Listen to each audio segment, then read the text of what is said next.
Supported decision making. Supported decision-making is an alternative to guardianships that puts you in charge of deciding how you want to live your life. In this presentation, Crystal Cerullo, Nick Fartura, and Anna Reagle will share a real-life account of someone with a disability using supported decision-making. Join in to learn how you can use smart decision-making too. I hope everybody is in the right session. This is on supported decision-making, or we like to use the acronym SDM, so we might kind of go back and forth with that. And myself is Crystal Cerullo. I'm an individual and family support specialist at the Paul V. Sherlock Center on Disabilities, but I'm also a mom of a young boy named Angelo who has Down syndrome. And I'll let Anna and Nick introduce themselves. Hello, my name is Anna Reagle. I'm joining the supported decision making, and I'm peer advisor for Making Up Point. Thank you, Anna. Nick, do you want to introduce yourself? Hi, I'm Nick. I'm 25 years old. I live at home in an in-law apartment. I work part-time at Roger Williams University. Awesome. Thank you, Nick. And I wanted to just share, I'm going to stop sharing so we don't have to look at the slide. We can look at each other and then I'll go back to it.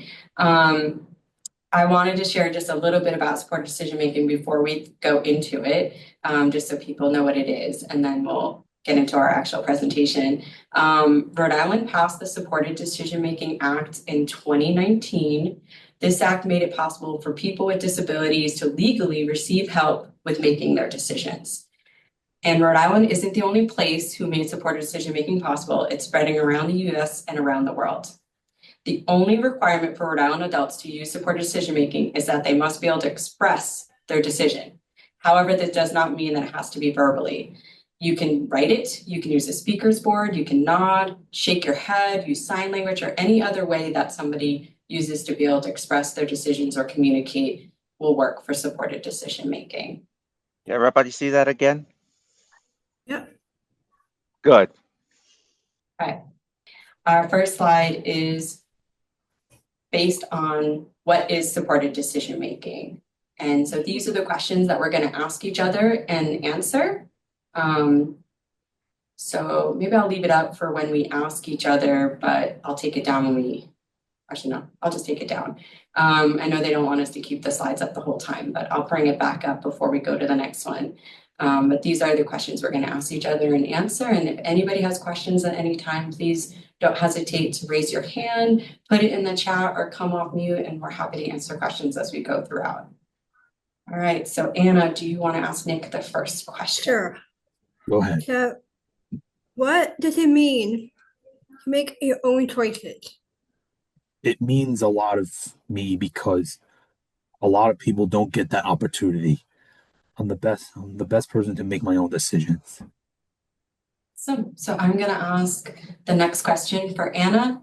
Who helps you think about big or hard decisions? Some examples could be like moving to a new place, or who to live with, or if you have a medical procedure like a surgery. Yeah, so I make majority of decisions on my own, especially with hard or big decisions. I would think about it, I'll sit on it for some time. I do process it out with other people. I'll show it to my parents and other family members and relatives, and even to my friendships, what they have to tell me and to provide guidance. And in the steps towards that before making an informed decision. At the end of the day, it is me to make that final informed decision. And what feels right to me, also to trust the process, and also trusting my gut, no matter what the size may be, like no matter what the decision may be. That's awesome, Anna. And I think that's really great. The key, I think one of the things that I'm really taking away from what you said is an informed decision. So I you got all the information so that you could make that best choice, and then you had the final say. So Yeah. thank you. That's You're awesome. welcome. Nick, do you want to ask the last question? Yes. How can someone help you decide without choosing for you? Example, they can explain your choices in a simple way, answer your question, talk with you about what might happen with each option. Do a list. Do a list or a pro or con list. Yes, I think those are great examples of how somebody can help you. And I know for myself, I don't make any big decision without asking somebody for help or advice. Like, I'm not gonna go and buy a car without asking someone to test drive it with me or to come look at it that might know about cars, or somebody that might understand how to do the financing for it. So I think we all kind of use supported decision making in our daily lives just by relying on other people to help us when we have to make decisions, whether they're big or small. And I think those are great ways that we can do that. We can make pro and con lists. We can see if someone can help us understand the information in an easier way. We can really weigh out what are all the options that are available to us. We can do research. So there's so many ways that we can get help when we're having to make a big decision or making a choice. I can talk about this one quick and then we'll go back to the questions. Yes, sure. So I just wanted to share that supported decision making is also an alternative, which just means that it's another option that you can use as an alternative to, or another option to, limited guardianship. And that means that you can use supported decision making for some or all of your decisions, and that you shouldn't get appointed a limited guardian for those decisions that you can use supported decision making for. And if you already have a limited guardian, you can also use supported decision making to cut back on how much your guardian decides for you, or even remove the guardianship completely. And there's many other alternatives, and I included some of them on the slide, which we're not gonna spend time to discuss them today, but I kind of just wanted to give people examples of what those other alternatives like supported decision making that can be used.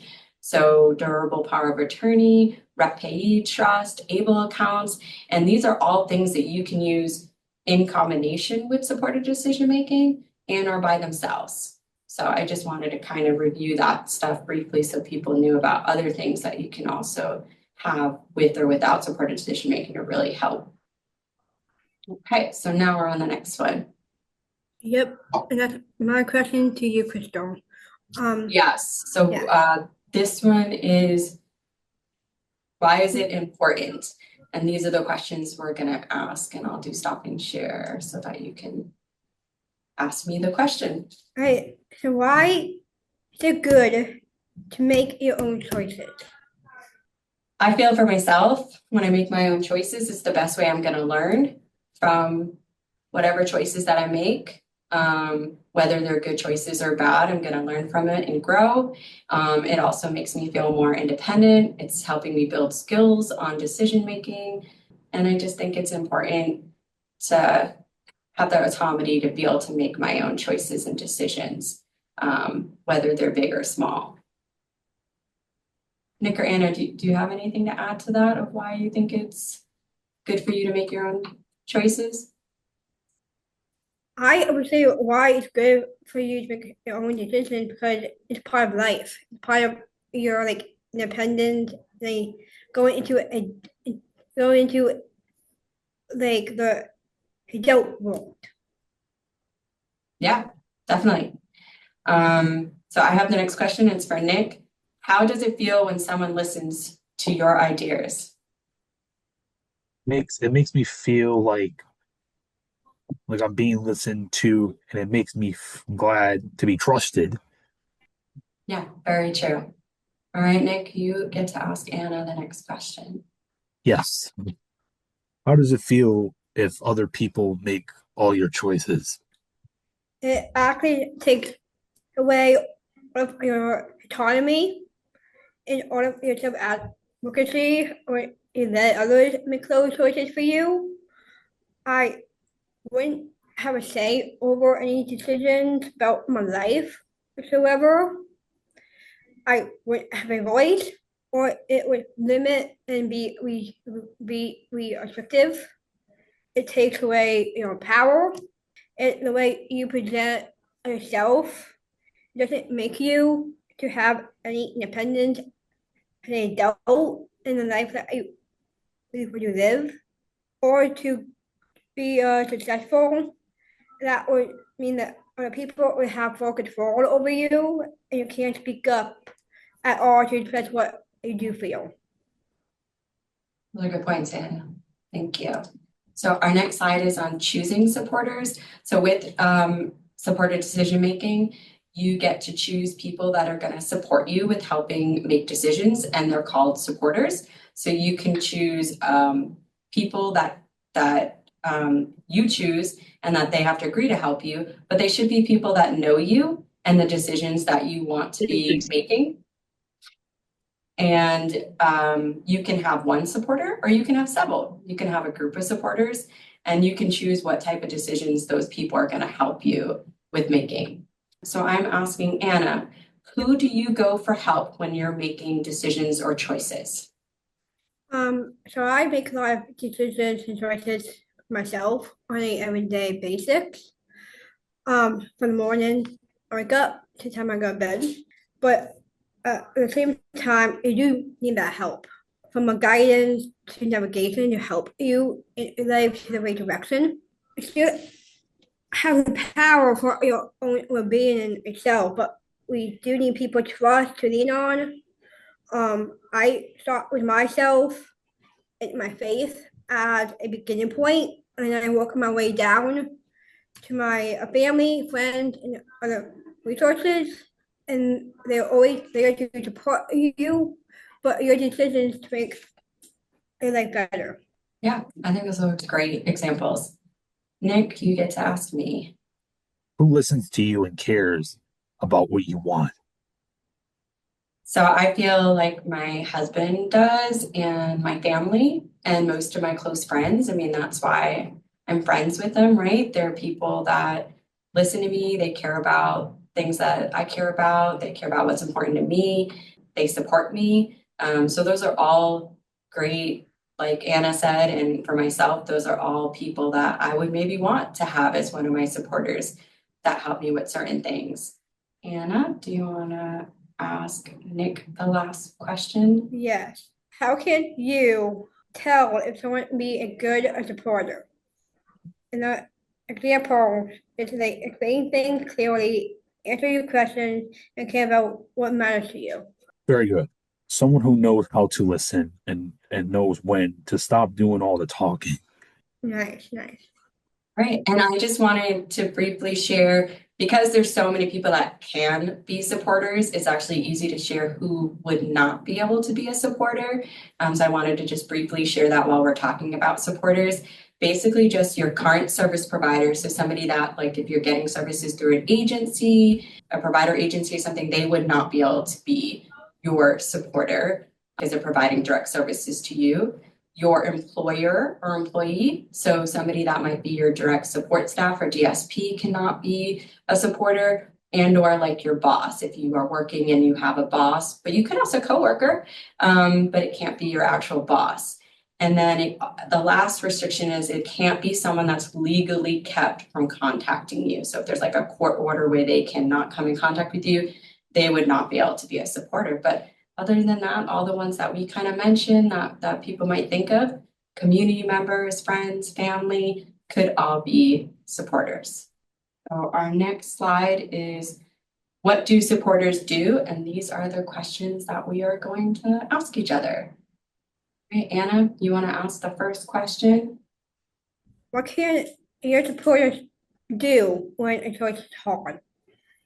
So I think that we kind of touched upon this already, but really your supporter is there to help you in any way that you need help in that decision-making process. So whether it's gathering the information, doing research, you could even sign releases so they could have communication with your doctors or with professionals on your behalf to get that information for you.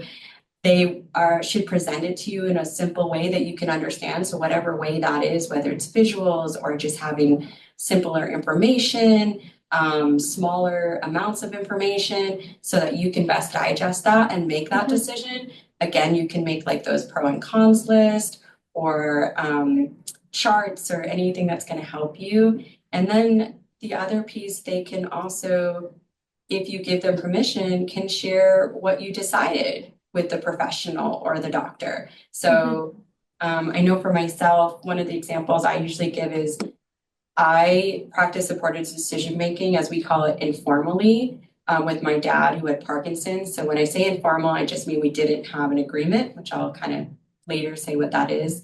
And with his Parkinson's, his speech was really bad, but he also couldn't process information as quickly either. So I went to all his doctor's appointments and I would listen, and then I would present it to him later when he could like more process it, and I would do it in smaller amounts. And then I would, on his behalf, go and share what his decision was since his speech was really bad.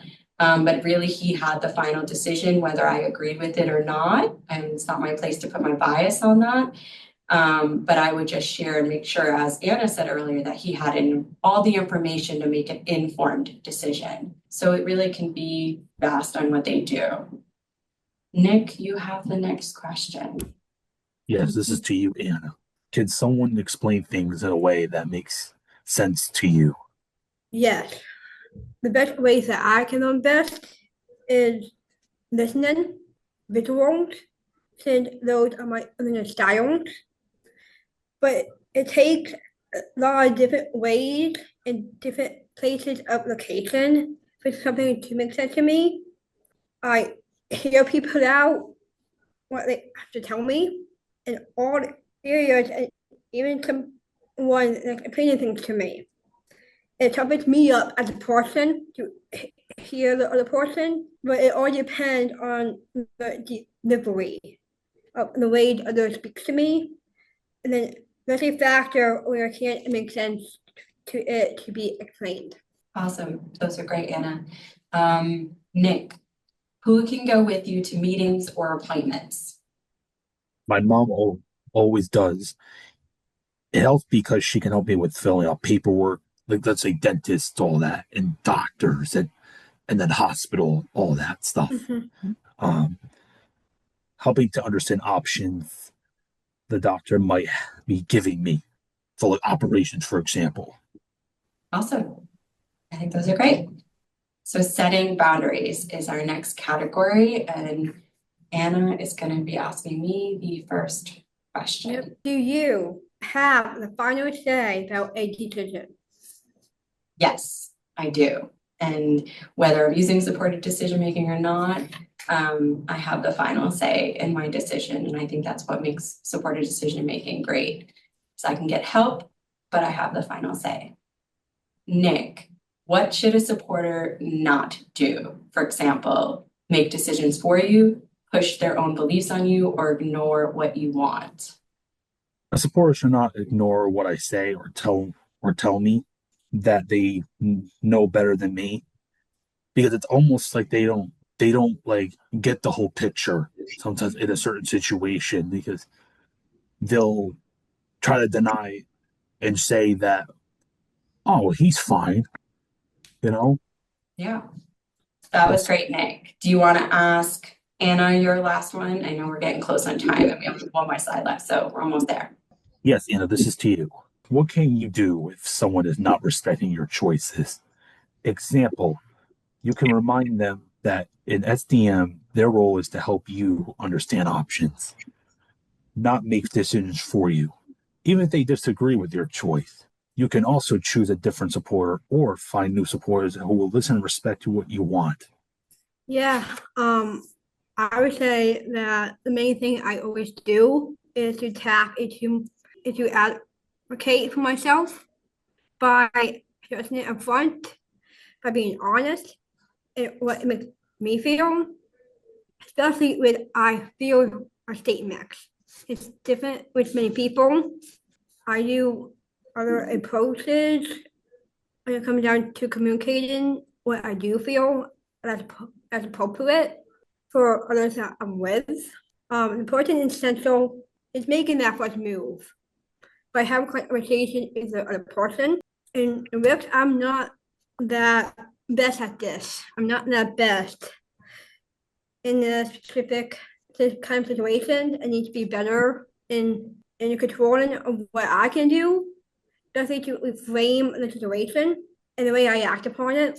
And to my last thought is to depend on any situation when someone is not respecting a certain choice of mine and an explanation of why they feel that way. Because to me, their needs matters than my own needs and desires. Yeah. And I think both of you bring up good points of like, if someone's not listening to you, as Nick mentioned, like you can change, you can talk to your supporter and see if you can work it out, but you can also change them at any time. So even if you have a supporter decision-making agreement, you can change who your supporters are listed in there. You can update it. And it's okay for supporters to help you with any or all parts of decision-making process. That's why they're there. It's just not okay for them to make the decisions for you. So our everyday examples is our next one. And we might have covered some of these, but I don't think it hurts if we have any other examples, we might still want to share them. So Nick, you have the first question. Yes, Anna, this is to you. Who helped you decide what to buy? Example, daily things you may buy versus big purchases. I always look into things on my own of what I want to process. It was a tremendous process. My father is a financial advisor, and he really helped me. I get a good amount of guidance and navigation from him, which is good or bad. I'll pay for things independently with a category in life of my health and well-being. I'll communicate and I need to buy something, but I pay quite independently, like medical appointments, social situations, going to restaurants, and what's important is my smart decisions, including wise thinking and how I decide to go about it. I think that's a good example, Anna, that like you might do your day-to-day purchases, but that's a great resource to have a parent who's a financial advisor. So when you have big decision makings, you've already got a professional in your corner to help you with that. I do. That's great. So I have the next one, and it's for you, Anna. Who helps you understand forms or paperwork? I independently do all of my forms and paperwork for myself. Wherever I go, I use my advocacy. If I'm stuck on any questions or in the need of understanding, I'll go to the front desk and ask for their assistance, and also ask questions to my mother for help if I'm stuck or something. But I know myself better. So it's really simple and easy for me to fill out this kind of stuff about myself and the treatments that I need. But I have the resources I need to turn to, and I need them for paperwork needs. Awesome. Anna, do you want to ask Nick? Yes, Nick, who do you talk to if you're unsure about a choice? I usually talk to my mom for uncertain choices. Perfect. Nick, who helps you with decisions around healthcare, like having a surgery or a procedure? Again, my mom, one night a few years ago, I was so sick, we had to call the ambulance. I found out that I had a gallstone. We had to talk to a surgeon who told me I could either have surgery to take it out or make sure I don't eat anything else to make another attack. I decided to have it. After my mom let me take the time to think it out, on the day of my surgery, my mom was able to stay in the hospital room right up until I was under anesthesia, because she told them, we had supported decision making, and that in order to make any decision. I needed to be there in case there was something I didn't understand completely. That's awesome. And that's a great example of, so you're using supported decision making formally, as we would say. So you have an actual agreement. Yeah. And your mom is one of your supporters for healthcare decisions. And so you were able to bring that and show the hospital that you have this legal document that says that your mom is one of your supporters and can be there with you. And she was able to be there to help you with any of that decision-making process. Right. Awesome. That's great. Nick, you have the last question for me. Yes, this is to you. Can a supporter share your decision on your behalf if that's what you want? So I did answer this before, but yes, you can. And I used to do that for my dad a lot. And I think your mom kind of helped you with that in the hospital. So yes, you can. And I wanted to just briefly kind of, because I brought up informal and formal use. So me and Anna kind of practice supported decision-making informally. I think all of us practice supported decision-making on a daily basis. We just don't have to call it that. We rely on others to help us with making big decisions or asking for help with support on what our choices are or what we should do. But the formal way is there is an agreement. And on our last slide, I have the information of where you can get a copy of what a sample agreement looks like. There is a supported decision-making coalition, which I'll talk about in the next slide, that can help with any questions around supported decision-making. But basically, the agreement allows you kind of to choose what decisions you want people to help you with, and then what are those people or supporters that are going to help you with those decisions. And it's a legal document that you can take with you to any financial, any healthcare, any important thing that you have people assigned that are going to help you with those decision-making. So it's a great tool to have. So this is the supported decision-making coalition. So we help answer questions about supported decision-making. We do trainings and give presentations. We can help you understand or think about supporters for your supported decision-making agreement or working through that like agreement process. And so I have a bit.ly that brings you to the Sargent Rehab Regional Resource Center, which it houses the Supported Decision-Making Coalition. And then also Kate Sherlock, her contact is on there, and I'll put this stuff in the chat as well, is the head of the coalition. So that is her contact as well. If anybody has any questions or would like to connect with the coalition, please feel free to do so.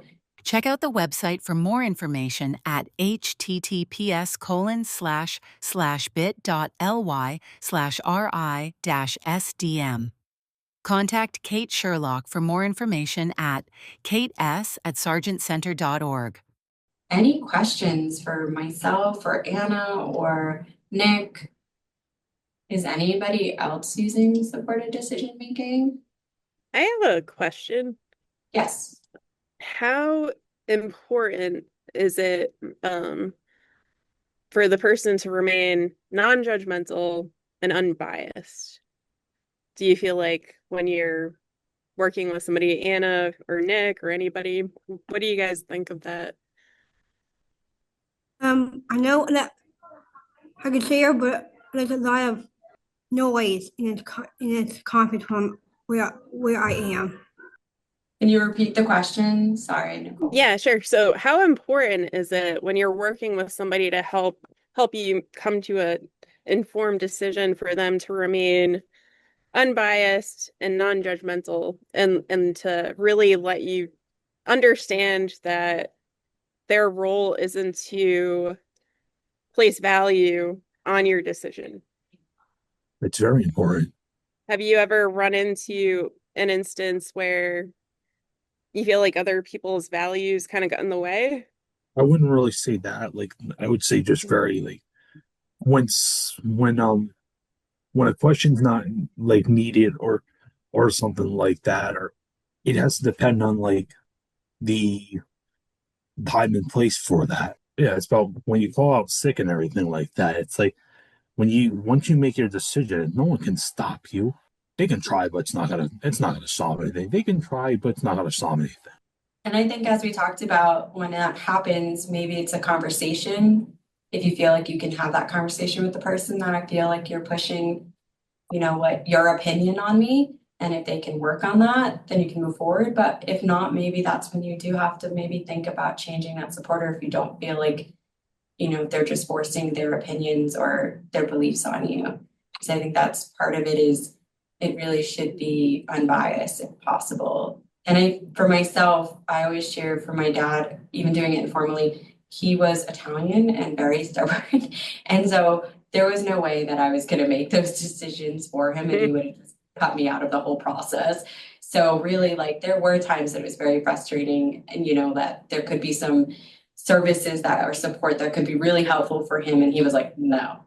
All I could do was present the information and hope, and give him all the options and why it could maybe be beneficial. But really, he was going to make that decision. So I think we just have to have that same kind of respect for everybody, that whether it's good or bad. Do you guys think it's helpful to create like a pros and cons list with somebody? I think, like Anna and Nick have shared, it's kind of whatever works best for that individual. I'm a list person, but Anna had said she kind of likes visuals. People have different ways, and so that's why it should be people that know the person and how they do that decision-making process. Like, do they do lists? Do they do visuals? Do they, what is their process for trying to make decisions? And so then presenting it that way, and it might look different. Like Anna said, certain decisions might be different of how that process works for her. Sharon? Yeah. So, I'm in the process. We got decision making for my young adult who's 21. And right now we're experiencing the leaving school, going into adult services. We have like 1 foot for the next 2.5 months still in school, and then we're in full adult services full time. So as we're speaking with adult agencies and blending services, I feel like they're talking to me, and I need them to talk to PJ because he's the one that's going to be it's going to be his life and his decisions. And that's been a little tricky, making sure that he's copied on all the emails, and that when we're corresponding, that we're including, a we focus, and a PJ has some ideas and things like that. It's been eye-opening, really, to see how many people still have that speaking to the parent mentality when really it needs to be bringing PJ focus. And he's not a kiddo that's got a lot of verbal skills, so we're working towards it, but he can definitely make decisions. Even if he doesn't have a lot of words, he has very strong opinions, and they need to be respected. So Yeah, no, I definitely agree. It's a shift, that's for sure. Because you kind of get used to that space of when they're in high school that you're going to the parent. Nick, do you want to share that, how that has been for you? The verbally what you were just saying, Sharon, that is very big. I feel like people don't get the picture that people do have a hard time verbalizing that stuff, because like they don't get that they have that issue, or they don't have that privilege like I do, because I can say it out loud like perfectly. They might not listen. Right, they may not listen, even if you say it like clear as crystal. Yeah, yep, that's why we've got lots of, like, I have a copy of his supported decision making. I keep it in the glove box of my vehicle. I have it on my phone, so that if anyone was to say to me, "Oh no, we can't talk to you, Mom," I'm like, "Oh well, yes you can, because we have an agreement, and here it is." And so that's been helpful too, when like I've been able to go to his doctor's appointments, and I've been able to help him at the bank and things like that, and we've made shared decision making. It's really been a very useful and a very positive experience for us. So, and I love that it still maintains his ability to make the decisions and to be at the center of all the decisions in his life. So I think that's really great. Yeah, and I think, Sharon, it kind of goes both ways. Like, you have it on hand for if they cut you out, but you could also have it on hand for if they're cutting him out. Like, hey, look, he's got an agreement, like he's supposed to be making a decision. I'm just on here as a supporter, so that they still include him. But I definitely understand the nonverbal piece, because my son is nonverbal. So like that's and that's why I love the support decision-making act, because you don't have to verbally be able to express yourself. You just have to be able to express a decision. And so I feel like, as Nick said, like even if someone can't verbally or very clear share their opinion, my son can very well tell me what he wants in other ways. He makes it very clear. And I feel like so everyone has usually a way that they can share what they want or what they don't want, even if it's not verbally. Nicole, you had a question. Yeah, I have a question for Sharon. Do you feel like the school and the other people that are providing this transition support to your son provide the information to him in a way that he can really understand? Is that an issue you come up against? It's mixed. Nicole, really, some are better than others. I remind everybody that he does well with visuals, so he will always turn on the closed captioning when we're in a meeting like this so that he can read along with the verbal input. And he does really well with checklists or writing things down. I said, even if it's like a whiteboard with first then, like sometimes that's what he needs in order to understand what's coming up next. So I don't think everyone has been like that. I would say it's about a 50-50 split. Thanks. But they've been receptive too. When I've given them reminders too, they've like, oh, okay, yeah, we can do that. We can, here's your choices, right? And they'll write them down. And then he's able to make an easier choice. Anna, do you have anything to add from those that were shared or?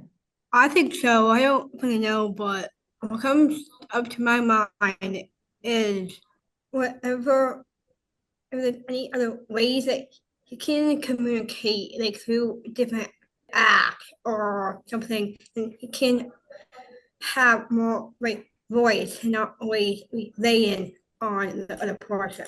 Yeah, that's a good point. A lot of people are using technology now to help and different ways. I know my son has a tablet with an app that helps him, but then he also does some sign language, pointing, gestures. So there's just so many forms of communication that can be helpful. And I think that's part of what the supporters could help too, is that in making sure that that person does have that voice in any way that they can do it. And sometimes that might be part of what the supporter does, just to make sure that person's getting heard. Does anybody else have any other questions for us? I'll add too, it was super simple to get it notarized. We just went to our local bank and there was a notary right up the street. It took like 5 minutes to get it notarized. So it's like you don't have to go to a lawyer's office or, you can just find a notary in order to make it a legal document. I found that was very easy. Sometimes that's a barrier for people thinking that it's going to be hard, and it's really not. Thank you, Sharon. Yeah, no, you're so right. It's not, it is a legal document, but it just has to have 2 witnesses and a notary republic, and that's it. And you don't have to have a lawyer. Like I said, the coalition is there to support people too through the process or with any questions. So it is a lot simpler to get it done. And you can make updates to it and make changes. You can terminate at any time. Like I said, you can change supporters. You just have to re-sign it. Does anybody else have any questions or anything to share? I hope we did cover the basis of supported decision-making, kind of how you can use it, who can or cannot be a supporter, what they can do. Do you want to show us the website to find more information, Crystal? So if you use that bit.ly, it brings up the Sargent Center, which houses the Supported Decision-Making Coalition. And so they have a whole website on understanding supported decision-making, that it's an alternative, as I talked about. And then under resources, the second one is the sample supported decision-making agreement.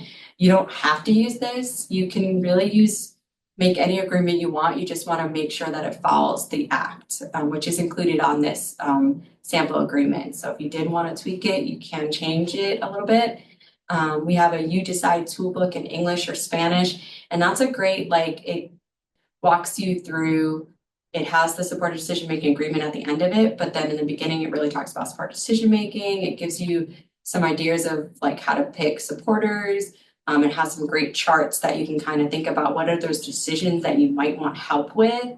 And then we also at the Sherlock have taken this toolbook and we have put it in plain language and at a 5th grade reading level. And so that's going to be updated soon. We'll have 2 versions so that if someone wants a little bit more simpler version, that'll be available in English and Spanish as well. There's some videos on supported decision making. There was also a podcast episode that Kate Sherlock and Tarif listed on supported decision making. And then these are some other just resources that could be helpful when you're thinking about having some tools for making decisions. And then there's also the National Center for Supported Decision Making. And then another great resource that's not listed on here is the Disability Rights Rhode Island has a supported decision making website that just went up about a month ago as well. But this is where the coalition is housed out of. Any questions about this at all? And there's a number here that you can call and they'll connect you to Kate, or you can use that email address that I put in the chat as well. And these slides will be shared with everyone too, those slides that I showed. So you'll have the questions and you'll have the contact information and the website. Anna, Nick, any last things from you or? I don't know, to be honest. Thank you guys for all coming. We hope you learned a lot and enjoyed the session. Great. Thank you. This recording is from one of the workshops that presenters shared at Trailblazers, Rhode Island's 2026 Self-Advocacy Conference. Visit the webpage for this session to find out more about the resources that presenters mentioned in this recording and additional information at advocatesinAction.org/2026-SACONF-WS5. Produced by Advocates in Action Rhode Island, 2026. Remember, nothing about us without us.